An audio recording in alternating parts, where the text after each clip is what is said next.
जय श्री कृष्णा, जय श्री राम, जय गौ माता, जय राधे श्याम। और आप सब कैसे हैं? आप देख रहे हैं तुलसी तपोवन यूट्यूब चैनल। सबसे पहले तो पद्मा एकादशी, दूसरे शब्दों में जिसको परिवर्तनीय एकादशी के नाम से जाना जाता है, आप सभी को बहुत मांगलिक बधाई और शुभकामनाएं। और आप सब कैसे हैं? आप देख रहे हैं तुलसी तपोवन यूट्यूब चैनल और हम एकादशी व्रत कथा को लेकर के बात कर रहे हैं। एकादशी के दिन एकादशी की कथा सुनने से 1000 गौदान करने के बराबर फल प्राप्त होता है। आइए चर्चा करते हैं। पिछली वीडियो में हमने यह निवेदन बोल दिया था कि एकादशी अब के बाद 3 सितंबर को यानी आज एकादशी दिन बड़ा अद्भुत है, बुधवार का दिन है।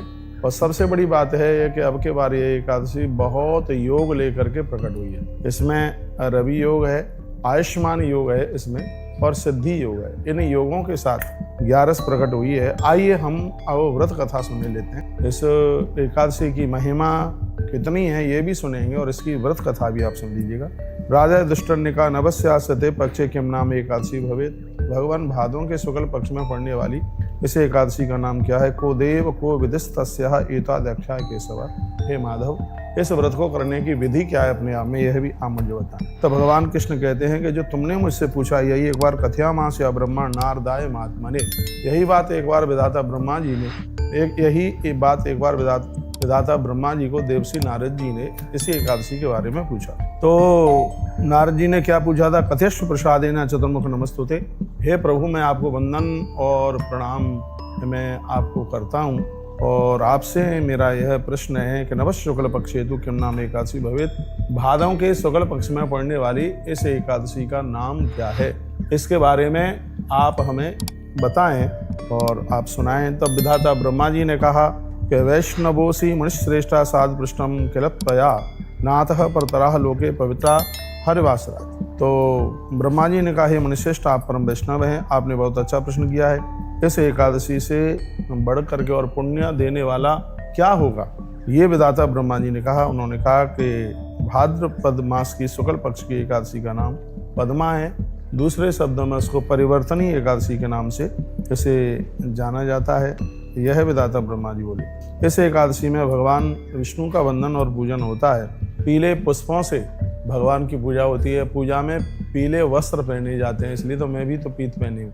पीला वस्त्र इसमें पहना जाता है। दूध में केसर डाल करके भगवान को भोग लगाया जाता है। पंचामृत से भगवान को स्नान कराया जाता है और तुलसी अर्चन किया जाता है। 108 तुलसी पहले से रख लीजिएगा और भगवान का अर्चन कीजिए, ये भगवान कहते हैं, भगवान बता रहे हैं। और इसकी महिमा में उन्होंने एक राजा की भी कथा सुना दी। क्या? मानधाता नाम राजर्षि विवस्वः वंशंभवः। उन्होंने कहा कि मानधाता नाम के एक राजा सूर्यवंश में हुए थे। वो बहुत बड़े प्रतापी, सत्यवक्ता तथा चक्रवर्ती राजा थे वह, और वह प्रजा का पालन अपने पुत्रों के समान करते थे। उनके राज्य में ना तो कोई भूखा रहता था, ना कोई आदि व्याधि से ग्रस्त था, किसी को कोई बीमारी नहीं थी। इतना यह बड़ा प्रभाव था। धन धान्य से संपूर्ण प्रजा संपन्न थी और राजा के यहाँ बहुत अद्भुत न्याय था। ऐसा लग रहा था कि धर्मराज ही उस राजा के रूप में धरती पर चल करके आए। सभी वर्ण और आश्रम के लोग अपने अपने धर्म का पालन करते थे। ये आप एकादशी व्रत कथा सुन रहे हैं, पद्मा परिवर्तनीय एकादशी की, लेकिन कहीं जाइएगा नहीं। इस कथा को सुनने से आपको 1000 गौदान करने का फल प्राप्त होता है। उस राजा के राज्य की भूमि कामधेनु के समान थी, कहीं कोई बंजर जमीन थी नहीं। इतना बड़ा प्रभाव था। कामधेनु क्षमा भूमि तस् राज्य महीपते। कहते हैं कि राजा के पुण्य होते हैं तो अकाल दुकाल नहीं पड़ता, वर्षा कम नहीं होती और खूब अन्न धन पैदा होता है, महामारी नहीं फैलती। यह राजा के पुण्यों का प्रभाव होता है। तो वर्णन किया भगवान कृष्ण युधिष्ठिर को और ब्रह्मा जी नारद को सुना रहे हैं और ये कथा हम आपको सुना रहे हैं। तस्सैव कुर्वतो राज्यम बहु वर्ष गणांगतः। तो जवाब दिया गया, कहा गया, उस राजा के राज्य करते हुए अनेक वर्ष व्यतीत हो गए। एक बार उनके कर्मों का परिणाम हुआ। क्या हुआ? उनके राज्य में 3 वर्षों तक वर्षा नहीं हुई और उसके कारण उनके राज्य की प्रजा भूख से व्याकुल होने लगी और वह मौत को प्राप्त होने लगी। ऐसा वर्णन किया। वर्षत्रयम तद विषय न वर्ष बलाह का तेन भग्ना प्रजा तस्या बभुवा क्षुधि आर्द्रता। भूखे मारे सब त्रसित हो रहे थे, लोगों की मृत्यु हो रही थी, लोग बड़े परेशान थे। तब प्रजा राजा के पास आई और कहा, राजन, आपको प्रजा की बात सुन लेनी चाहिए। पुराणों में मनुष्यों ने जल को नार कहा है। जल ही भगवान का आश्रय है, इसलिए वही नारायण कहलाते हैं। पर्जन्य स्वरूप भगवान विष्णु शव के सभी में व्यापक हैं। वही वृष्टि करते हैं, प्रजा का क्षय हो जाता है, प्रजा खत्म हो रही है, प्रजा समाप्त हो रही है। भगवान, हे राजन, आप ऐसा कुछ करें जिससे भगवान नारायण प्रसन्न हों और वर्षा हो, लोगों का जीवन बचे। तो राजा ने कहा, सत्य मुक्तम भवेद विश्वा न मिथ्या ही ततः स्वचित। राजा ने कहा, आप लोगों ने सत्य कहा है, इसमें कुछ भी झूठ नहीं है, इसलिए अन्न को ब्रह्म कहा गया है। अन्न में ही संपूर्ण जगत है, अन्न से ही भूतों की उत्पत्ति, जगत अन्न पर ही टिका हुआ है। इस तरह से लोक में तथा पुराणों में भी बहुत विस्तार पूर्वक अन्न की महिमा का वर्णन किया गया। राजाओं के ही पाप से प्रजा को कष्ट होता है, ये बड़ी अद्भुत बात कही है। मैं विचार करके अपने किसी पाप का स्मरण नहीं कर पा रहा हूँ, फिर भी मैं प्रजा के कल्याण के लिए मैं कोई प्रयास करूँगा। इस तरह से कहकर राजा थोड़े से लोगों के साथ ब्रह्मा जी को प्रणाम करके घोर वन में चले गए। यह कहा गया नमस्कृत्य विधातारम जगाम गहनम वनम। राजा ने वन में प्रस्थान किया, विचरण करने लगे।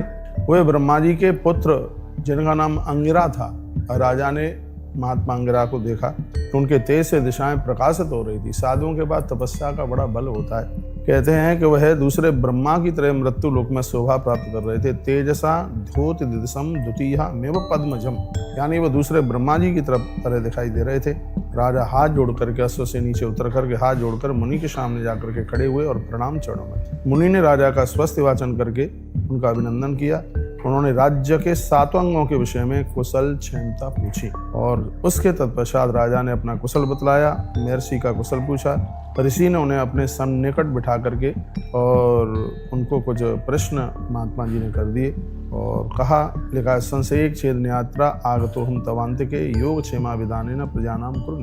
कहते हैं कि पूछने पर राजा ने अपने आप को कारण मुनि को बताया और राजा ने कहा कि भगवान, मैं धर्म पूर्वक प्रजा का पालन करता हूँ, फिर भी अनावृष्टि हो गई है, इसका कारण क्या है? इस संशय को दूर करने के लिए मैं आपके पास आया हूँ और आप मेरी प्रजा का कल्याण करें। तब ऋषि ने बड़ा अद्भुत जवाब दिया, बहुत अच्छी बात कही। ऋषि ने कहा, एतत् कृत युगम राजन युगानाम उत्तमम मतम अत्र ब्रह्मपरा लोका धर्मशाच। वह कहते हैं कि राजन, यह सभी युगों में उत्तम सतयुग चल रहा है। इस युग में सभी जीव ब्रह्मपरायण होते हैं और धर्म के चारों चरण इस युग में विद्यमान होते हैं। धर्म के चारों चरण सतयुग में होते हैं, इसलिए इसको कृतयुग के नाम से जाना जाता है। इस युग में केवल ब्राह्मण ही तपस्या करते हैं। दूसरे वर्ण के लोग ब्राह्मण का दर्शन करने मात्र से उस फल को प्राप्त करते हैं, क्योंकि इस तप के विधान हैं, इसके नियम हैं जो सबके लिए बिल्कुल संभव नहीं है। प्राणों को रोकना, भूखे रह लेना, ये ब्राह्मण को भगवान ने एक अद्भुत ताकत दी है। ये महात्मा अंगिरा बोले, बड़ी अद्भुत उन्होंने बातें कही हैं। उन्होंने कहा कि यही कारण है कि वर्षा नहीं हो पा रही है। लोग अनुष्ठान तप कर रहे हैं लेकिन उनसे हो रही है त्रुटि, उनसे हो रही है गलती। मैं कहना चाहता, जब तपस्या में, पूजा पाठ में, आराधना में त्रुटि होगी, गलती होगी तो महामारी फैल जाएगी। हम मंदिर जा रहे हैं, बड़ी बात नहीं है। मंदिर में जाकर उसके नियमों का पालन कर रहे हैं, ये बहुत बड़ी बात है। ये बहुत बड़ी बात है। मंदिर में तो दुनिया ही जाती है, लेकिन उसके नियमों को फॉलो करें। समझे ही नहीं कि मुंह भरा हुआ है गुटखा, जूठे मुंह से, ना नहाए ना धोए ना कुल्ला, जूते पहन करके खड़े हैं। मंदिर में जाते समय पाँव में जुराब भी नहीं होनी चाहिए, धुला हुआ पाँव हाथ कोहनी तक, और 7 बार मुंह में पानी डाल करके कुल्ला करके और सिर ढक करके मंदिर में भगवान को प्रणाम किया जाता है। ये नियम है। तो यहाँ महात्मा अंगिरा ने कहा कि तुम्हारे राज्य में धर्म सत्कर्म तो हो रहा है लेकिन उसके नियमों का पालन नहीं हो रहा है, इसलिए वृष्टि रुक गई है, इसलिए वर्षा नहीं हो रही है। राजा की आंख में आंसू आ गए थे। राजा ने पूछा, गुरुदेव इसके लिए हम क्या करें? तब ऋषि ने कहा, ये राजन, यदि ऐसी बात है तो आप भाद्रपद मास के शुक्ल पक्ष में होने वाली पद्मा नाम की एकादशी का, परिवर्तनीय एकादशी का व्रत करें। क्योंकि राजा ने ये पूछ लिया कि यह लोग अनुष्ठान नहीं करेंगे, ये सब लोग ये पुण्यमय काम नहीं करेंगे तो इनकी दुर्गति हो जाएगी। तब उन्होंने कहा, राजा ने कहा, एकादशी करने का, ऋषि ने कहा, एकादशी करने का अधिकार चारों वर्णों को है। वो नियम के साथ में 11 का व्रत करें, इससे जीवन बदलता है। इसलिए इसका नाम है परिवर्तनीय एकादशी, जो भादों के शुक्ल पक्ष में ये पड़ती है। उस एकादशी के प्रभाव से निश्चित रूप से वर्षा होगी।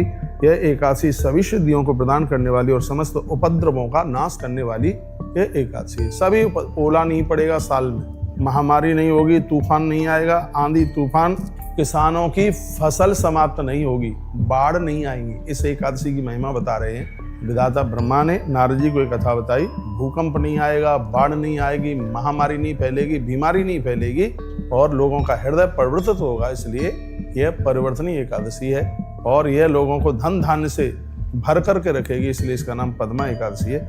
अश्याव्रतम कुरु नपः सब प्रजा सप्रक्षदा इत वाक्य रसे श्रुत्वा राजा स्वगृह आगता। कहते हैं कि महात्मा जी की इस बात को सुनकर के राजा अपनी प्रजा के साथ में घर आए। उन्होंने भाद्रपद मास के शुक्ल पक्ष की पद्मा परिवर्तनी एकादशी का व्रत किया। उनके साथ चारों वर्णों की प्रजा ने उस व्रत को किया। स्पष्ट लिखा 36 नंबर का श्लोक है। देखिए, किसी को ये नहीं कहना चाहिए कि ये काम हम क्यों नहीं कर सकते, ताको काम ताइए छाजे, नहीं तो पंडित जी पीठ के ऊपर मोंग आवाज। इसमें ये क्या मतलब हो गया कि ये काम वो करेंगे हम क्यों नहीं कर सकते। अरे भैया, जो काम टीचर करेगा वो डॉक्टर नहीं करेगा, जो डॉक्टर करेगा वो टीचर नहीं करेगा। सबके अपने अपने काम अलग हैं। तो इसमें ऐसा नहीं है कि वो कर रहे हैं कि इसमें हम क्यों ना करें। हाँ, तो यह बड़ी अद्भुत यहाँ बात कही गई है। एवं व्रते कृतम राजन प्रवर्ष बलाका, सभी प्रजा के पास 7 राजा ने व्रत किया।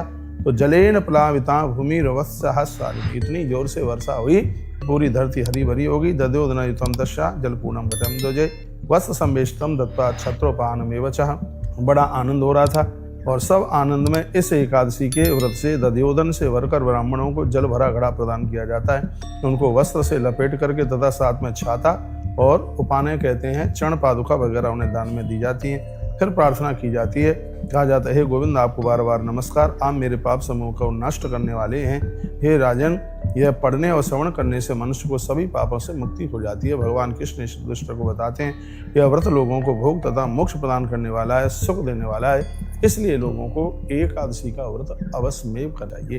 तो ये रही परिवर्तनी एकादशी, पद्मा एकादशी की कथा हमने आपको सुनाई। नमो नमस्ते गोविंदः बुधः श्रवण संगिका अघौद संक्षेम कृत्वा सर्व सौख्य प्रदोभ। इसमें प्रार्थना भगवान से की जाती है, भगवान आप हमारे ताप प्रताप संताप को काटिए, हमारे दुख को दूर कीजिए, हमारी पीड़ा को दूर कीजिए और हमें इतनी बुद्धि दीजिए हम कुछ शुभ काम कर सकें, हम कुछ अच्छे काम कर सकें। तो मैं आप सभी भक्तों को एक बार पुनः परिवर्तनी एकादशी की मंगलमय बधाई और शुभकामनाएं मैं आपको संप्रेषित करता हूँ। और ये हमने आपको व्रत कथा सुनाई है। निश्चित रूप से यह कथा आपको 1000 गौ माता के गोदान के बराबर फल प्रदानित करेगी। आपसे होवे तो एकादशी के दिन ब्राह्मण को फलियार फल वगैरह जरूर देना, उसे दूध पिलाना।